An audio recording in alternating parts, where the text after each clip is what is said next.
তো দেখো বন্ধুরা, আজকে দুপুরবেলা কি খাওয়া দাওয়া করব তো সেটাই তোমাদের সঙ্গে শেয়ার করছি। এই ভিডিওটা রবিবারের দুপুরের ভিডিও, আপলোড করতে লেট হয়ে গেল। প্রতিবারের মতোই তোমাদের সঙ্গে একই কথাই বলি, ভিডিও আপলোড করতে লেট হয়ে গেল। তো যাই হোক, রবিবারটা নিরামিষ খেয়েছিলাম, কারণ সোমবারে সোমবার করেছিলাম, তো তার জন্য আগের দিন নিরামিষ খেয়েছিলাম। তো ঘরে বেশি একটা সবজি ছিল না, তার জন্য একটা উচ্ছে ছিল, একটু কুমড়ো ছিল, আলু দিয়ে সেদ্ধ দিয়েছিলাম। আগের দিনের মুগের ডাল ছিল, কারণ শনিবারেও আমরা নিরামিষ খাই, তো সেই নিরামিষ মুগের ডাল ছিল। আর এদিকে একটা বেগুন ছিল, তো বেগুন দিয়ে আর আলু দিয়ে বড়ি দিয়ে রান্না করেছিলাম। আর আমার বরের জন্য মাছ ভাজা, কারণ 3 দিন নিরামিষ, বুঝতেই পারছো খেতে পারবে না, তো তার জন্য আমার বরের দুটো মাছ ভাজা ভেজে দিয়েছিলাম।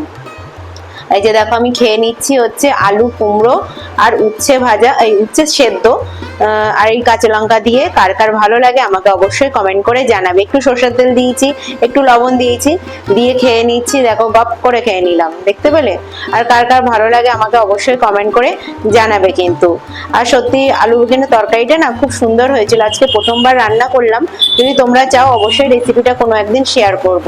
তো চলো, টাটা।